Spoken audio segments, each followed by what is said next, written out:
Excuse me. কি? Actually আমরা আজকে সকালে সব ফ্রেন্ডরা মিলে কক্সে আসি। দেন বাস থেকে নামার পর আমি একটু ওয়াশরুমে যাই, আমার ফ্রেন্ডরা আমাকে রেখে সব চলে যায়। এখন এখানে তো আমি কোনো মানুষও দেখতেছি না, প্লাস কোনো গাড়ি, তার উপর কোনো নেটওয়ার্কও নাই। আমি ওদের সাথে কোনোভাবে কন্ট্যাক্ট করতে পারতেছি না। এখন আমি তো এখানে একদম হারিয়ে গেছি। একদিনের জন্য ট্যুরে আসছেন? ঘরে স্যার লয়। হ্যাঁ, আমার স্যার লাইফ। আপনার কোনো সমস্যা? না, আমার আবার কিসের সমস্যা? Now can you please help me? Yeah sure. আমরা সব ফ্রেন্ডরা মিলে ইনানি বিচে যাওয়ার কথা। আমি শিওর আমার ফ্রেন্ডরা ওই বিচের আশেপাশেই আছে। কারণ আমার সেখানে আপনাকে নিয়ে যেতে হবে। জি। আর সেটা আমি কেন করবো? আপনার যত টাকা লাগে আমি আপনাকে দিব। আপনার কি মনে হয় এই পৃথিবীতে সবকিছু টাকা দিয়ে হয়ে যায়? মানে কিছু না। আচ্ছা চলুন, আমি নিয়ে যাচ্ছি, আমার কিচ্ছু লাগবে না। ওকে।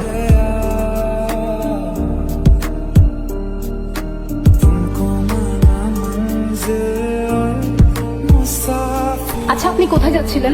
কোথাও না, আবার অনেক জায়গায়। মানে? এই তো সময় যেদিকে যাচ্ছে আমিও সাথে সাথে চলে যাচ্ছি। বাই দ্য ওয়ে, আমি স্টপ। আপনি আপনার নাম বলবেন, তারপর আমরা একে অপরকে জেনে যাব, কোথায় থাকেন, কি করেন। Oh wow, same pinch, what a small world হয়ে যাবে। অনেক ভেবেচিন্তে কথা বলতে হবে, আপনাকে লেম লেম জোক শোনাইতে হবে, ইমপ্রেস করে ট্রাই করতে হবে। অনেক টাফ, আমাকে দিয়ে হবে না। মানে কিসের সাথে কি? আমি তো সিম্পলি পরিচয় হচ্ছিলাম। পরিচয় হয়ে কি লাভ? এমনিই তো ভালো। আমি আপনার কাছে আগন্তুক, আপনি আমার কাছে। জানেন, এই জায়গাটার সাথে না আমার অনেক পুরনো একটা সম্পর্ক আছে। যেমন? যেমন এই জায়গায় আমি আমার সব থেকে কাছের মানুষটাকে পেয়েছিলাম, আবার এখানে হারিয়ে ফেলেছি। হারিয়ে ফেললেন কিভাবে? সে অনেক লং স্টোরি, পরে না হয় কখনো বলবো। আপনার স্টোরি, আপনার ইচ্ছা। আরে ওই তো ওরা আমাকে না পেয়ে মানে অনেক টেনশন করতেছে। চল চল তাড়াতাড়ি যাই। চলেন। কি আইরা, কই তুমি ফাইজলামি করতেছো? আর ফোনটা অফ করে রাখছো, কতক্ষণ ধরে আমি তোমাকে ফোন দিচ্ছি। আমাকে বলতে দিবা তো কোথায় আমাকে রেখে চলে আসছো? আমি কেমন আছে জিজ্ঞেস করবো, তা না উল্টো আমাকে ঝাড়তেছো। উনি কে? ও আচ্ছা, পরিচয় করে দিই। উনি হচ্ছে আমার ফ্রেন্ড, এই রাস্তায় পরিচয় হয়েছে। হ্যালো। Hello hello. আচ্ছা শোনো, আমাদের এখন ঢাকা ব্যাক করতে হবে, আমার ঢাকা অনেক কাজ আছে, আমরা এখন ব্যাক করছি। আজকেই তো আসলাম, একটা দিন থাকি, দেখো কত সুন্দর জায়গা, একটু একটু ঘুরি।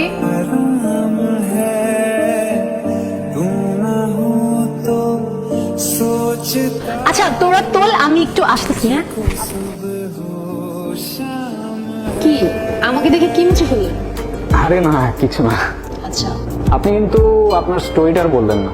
সত্যি কথা বলতে স্টোরিটা শেয়ার করতে আসছি। অনেকদিন ধরে কাউকে শেয়ার করা হয় না। কথাগুলো শেয়ার করলে না পুরোনো মুহূর্তগুলো আবার জীবন্ত হয়ে ওঠে। ফ্যাক্টস। শুরু করব? এরশাদ। সময়টা ছিল তখন, হ্যাঁ আমি ক্লাস 8-9-এ পড়ি। বাবার বদলি হয়ে যায়, আমি এখানে চলে আসি। এখানে স্কুলে ভর্তি হই।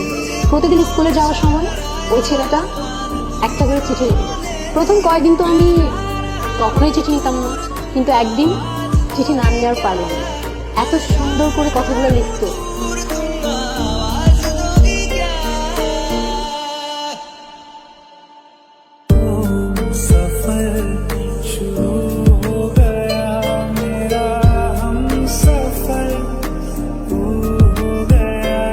লিঙ্কগুলো ছিল, সেগুলো এখনকার হোয়াটসঅ্যাপ মেসেঞ্জার জেনারেশন কখনোই ফিল করতে পারে।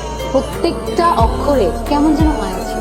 জানেন, ও প্রত্যেকটা দিন চিঠি লিখতো, প্রত্যেকটা দিন। আর এত সুন্দর করে চিঠি লিখতো, আগেই তো বললাম, মানে ওর প্রেমে পড়তে আমি বাধ্য হয়েছি। ইন্টারেস্টিং। আচ্ছা তারপর কি হলো? তারপর আর কি, ওর সাথে সাথে আমিও ওকে চিঠির উত্তর দিয়ে আসতাম। এরকম করেই কাটছিল। আমি ওকে না দেখেও ওর মায়ে পড়ে গেছি। আপনি যখন স্টোরিটা বলতেছিলেন না, আমার ইমাজিনেশনে সবকিছু ভাসছিল। I don't know why. আচ্ছা, আমাকে ডাকতেছে, আপনিও আসেন না? না না, you guys carry on. আরে চলেন না।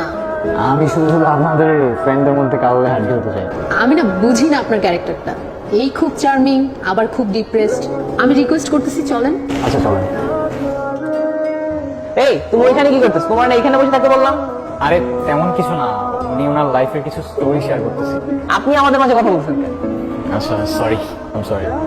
আচ্ছা বাই দ্য ওয়ে, এখানে কোনো খাবার পাই নাই, আর ওইদিকে একটা রেস্টুরেন্ট আছে, লাঞ্চের টাইম হয়ে যাচ্ছে, চল আর দেরি না করি। আপনি চলুন না আমার সাথে। না না, ওনার কাজ আছে না, রাইট ব্রো? হ্যাঁ, আপনারা যান ওইদিকে, হ্যাঁ ভালো খাবার পাওয়া যায় ওখানে।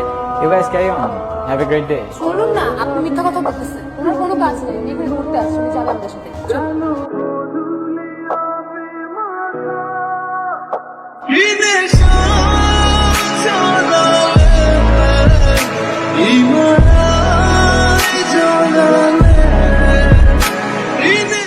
আচ্ছা আপনি কিন্তু আপনার স্টোরিটা শেষ করলেন না। বলে শেষ করা যাবে না। আর ওকে নিয়ে যতই বলি ততই কম হয়ে যাবে। আচ্ছা, তারপরও কেন যেন আপনাকে খুব বলতে ইচ্ছে করছে।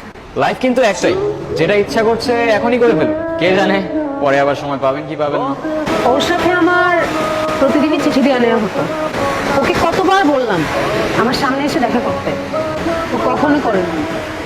কেন করেনি জানি না। তারপর তারপর আর কি, বাবার বদলি হয়ে যায়, আবার ঢাকায় চলে যেতে হয়। তখন তো আর ফেসবুক হোয়াটসঅ্যাপ কিছুই ছিল না, তাই ওর সাথে আমার কমিউনিকেশন রাখাটা পসিবল ছিল না। আমি ওকে অনেক খুঁজেছি জানেন, কিন্তু পাইনি।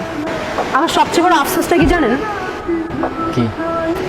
যাকে আমি এতটা ভালোবেসেছি, যার মায়া এতটা পড়ে গিয়েছিলাম, তাকে আমি কখনো দেখিনি।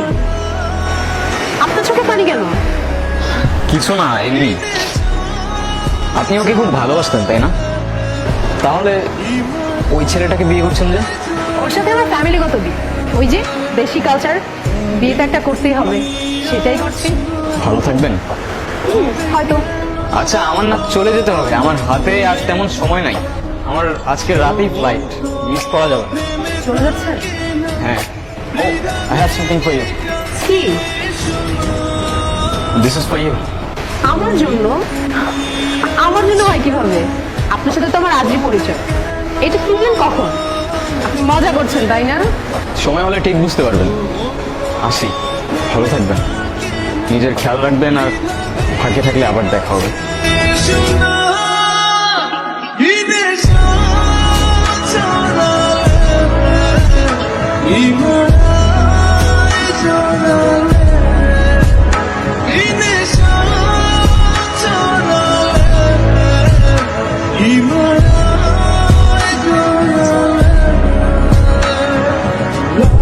নীরব? এটা নীরব ছিল? দোস্ত, এটা নীরব ছিল। আমাকে শুধু নীরবই আরো বলে ডাকতো। আমি কত খুঁজছি তোমাকে, কতবার খুঁজছি।